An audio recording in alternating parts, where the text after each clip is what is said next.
My name's Grant.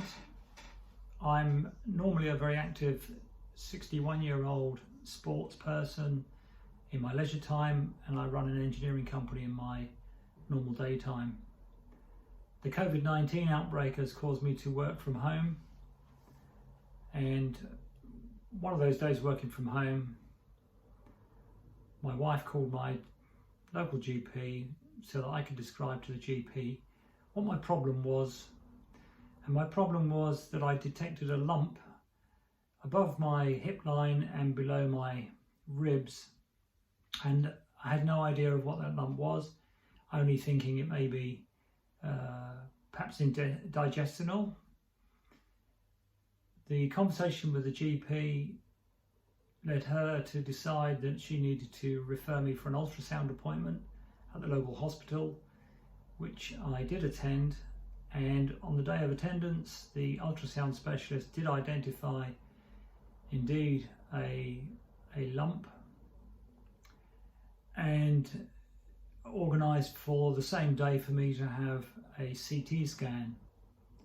By the end of the afternoon of that day, the CT scan had demonstrated that I had a sizable tumour in my right hand side kidney.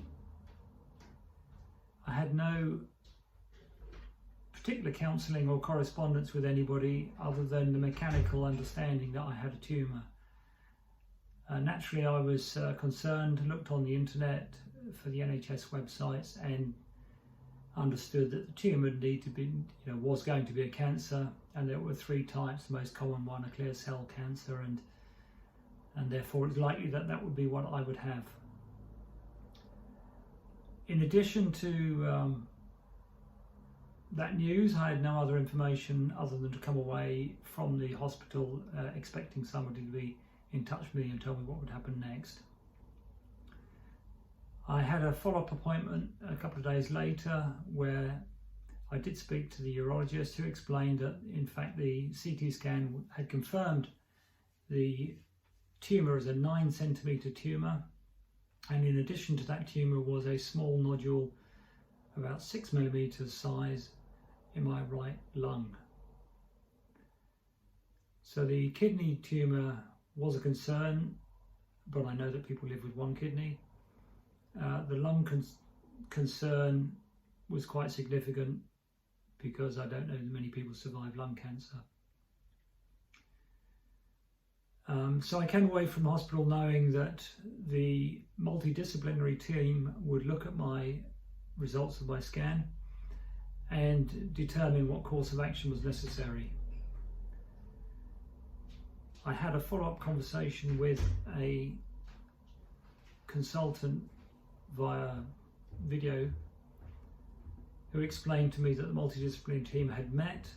They had concluded that my right kidney needed to be removed in its entirety, and that the nodule on my lung was too small to do any biopsy with, and therefore would be most likely simply followed up using routine CT scans.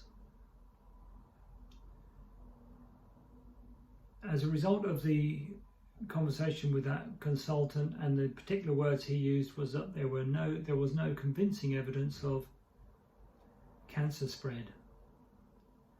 That particular news was very comforting, given that prior to those words, my wife and I, my family, were beginning to feel, or had felt, that I was going to suffer with a terminal illness of cancer. So it was quite a relief. Since the day of that news, there have been various blood tests, assessments for MRSA, urine samples, and prior to the operation, a COVID-19 test. My admission date was the 22nd of July, which was just over a month since the initial telephone conversation with the local GP, which was on the 4th of June. On the 22nd of July, I attended the QA hospital as required at about 11 o'clock, was repeatedly processed by different members of staff, filling in different pieces of paperwork, and then was admitted into surgery And my recollection is that about 1 o'clock I had surgery. That's the last time I saw the clock, and I woke around about 6 o'clock and then was placed in a recovery ward overnight and discharged on the following day, on the Thursday. I didn't sleep well that night, partly because I'd been asleep all afternoon, and also there were lots of hospital noises and general discomfort, I suppose. I was administered painkillers and blood thinning injection, and prior to discharge was given a bag of drugs for pain killing, a table of timing to take those painkillers, and some self-injectable blood thinning needles.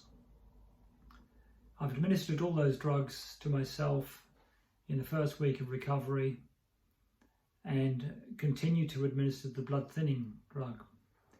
It's now the 2nd of August, so 10 days after my operation, and I'm feeling quite a lot better.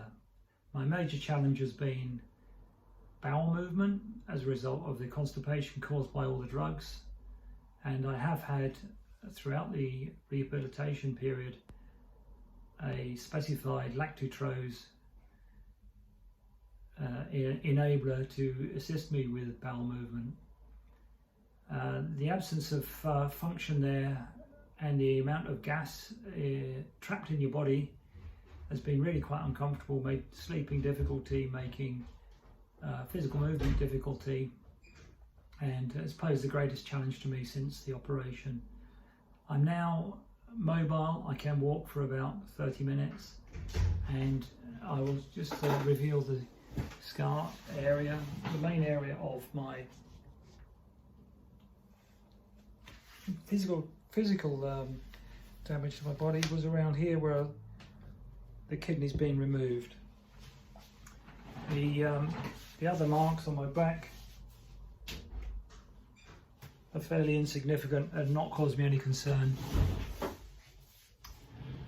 So I've kind of making this record really to show how swift the mechanical process has been for the identification, the treatment path, the removal, and essentially the mechanical processing of my body.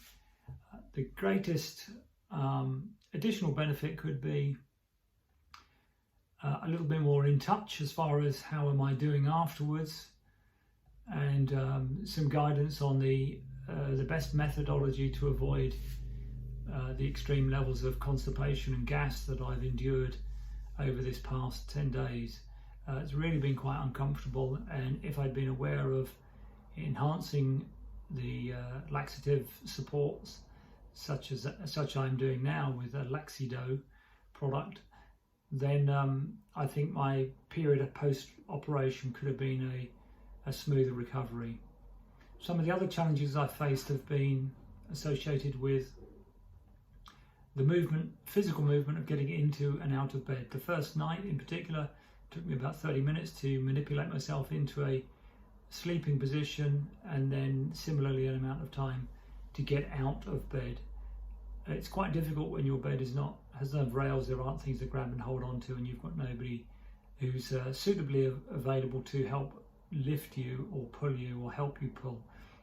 The disruption to your muscles, in my case where I've had the kidney removed from the front, then that does cause quite a bit of difference, and you become very aware of the use of stomach muscles for simple things like sitting up in bed and getting out of bed. Otherwise, I've been healthy, and I'm increasingly getting better. My sleep patterns was good last night. I'm having to drink lots more water. The absence of water intake, which I did undergo in one of the early days, has led to headaches. As a result, I'm now consciously consuming lots more fluid than I have and would otherwise have done.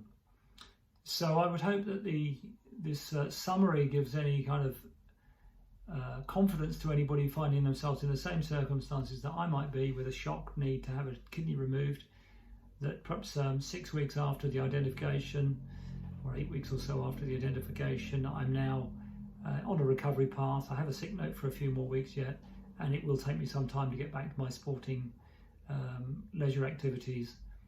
But as far as the mechanical process has been concerned, it's been a very swift and effective one, and I am grateful to the NHS for that performance. So I wish anybody in the circumstances that I'm in all the very best, and I'm available if anybody wants to contact me. Then they can do. Make comments on the YouTube, and I will get back to you if you would like me to.